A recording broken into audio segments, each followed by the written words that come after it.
Hey,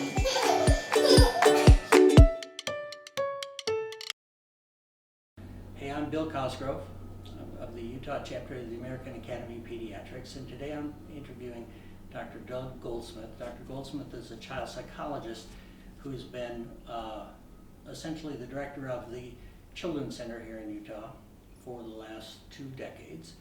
And I've asked him to remind us how to deal with families dealing with sort of situational anxiety. In the last month or two, we've had increased incidents of fear and worry, especially in our families of migrant children and families of color, and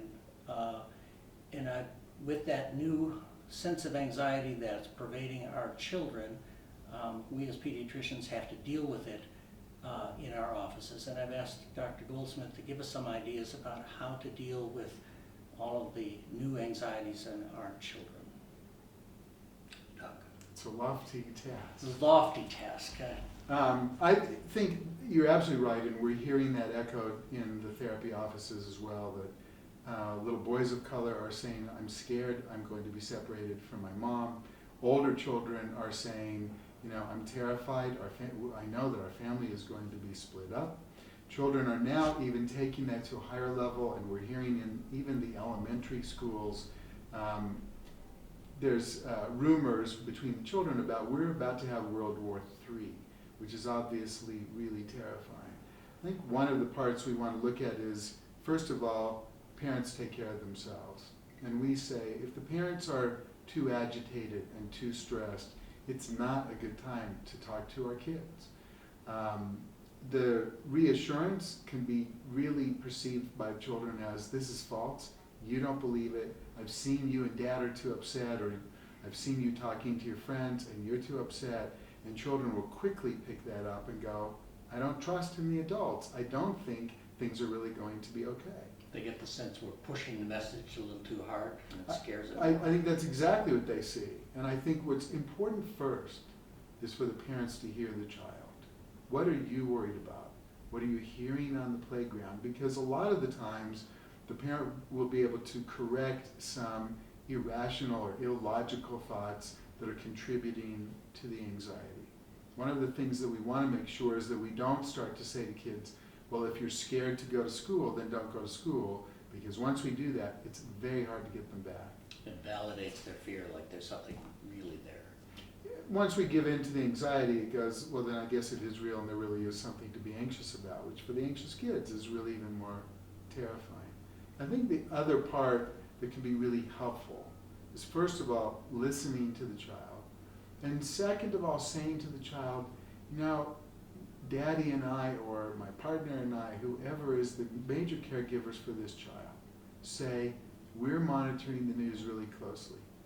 And if we hear something on the news that is going to affect our family, we promise to share that with you. If there's any change, we'll share that with you, and we'll talk about the plans to keep us safe. And that also suggests that we ought to have the children not get as much direct access to the media. I think that right now that's critical. We know that the media is just escalating the anxiety of adults. And I even talked to a mom the other day who said, I just realized I haven't even read a book for 6 months. I've been so addicted to the news media. And we know that that's not good for us. It's not good for us now. It's not good for us if there's a natural disaster. And I think that's an important part for the doctors to be mindful of, is that the research after 9/11 showed us that anxious people who watched those video clips over and over, 6 months later still couldn't get them out of their head. In terms of the message to the parents, the message to the pediatrician to help the parent is to essentially calm themselves down first before they try to calm the child down. But I want to go back to listening. The difficulty is that we as doctors try to fix it, and parents try to fix it. And sometimes our best approach is to relax a little bit and let the child do the talking. Is that fair? I think, the problem right now is we as adults don't even know how to fix it. This is a highly anxious time in history that will always go down as a time in history when the adults were more anxious than any other time we've seen. We have never had an election where the next morning children wake up crying because they're fearful for themselves and for their future. In part, we could say we've shared too much information if they're feeling that way. If we don't know how to sort out the news, it's critical that we protect the children from the news media because there's too much data out there. We can't filter it. Much of it's wrong. Adults don't even know how to manage that. So I think a pediatrician in the office can quickly say, stop with the news, get back to routines and rituals, get back to, we're going to do stuff that makes our family feel good. We're going to do these activities during the holiday season that make us feel good. We don't need to keep worrying about these unforeseen events. I think the other thing that children need to know about is this is not just about a president. They need to know that there's checks and balances in our government and that there are hundreds of people that are looking out for our welfare, that are going to make sure that good decisions are made to protect all of us. The children don't understand that. Sometimes the parents don't understand that. And I think a third part of that is reassuring children that life is going on. Most of what happens in Washington doesn't affect us directly.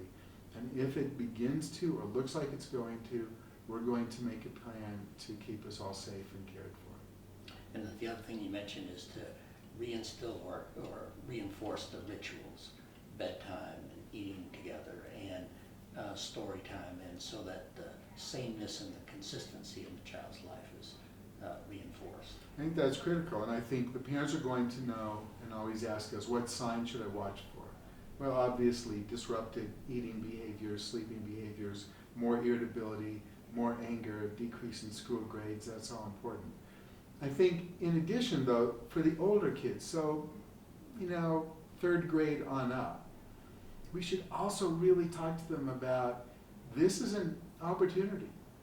And if you're mad about what you heard on the news, or you don't want the president to send your friends away or back to their country, let's color a picture, let's write a letter, and you can tell the president that that's what you think.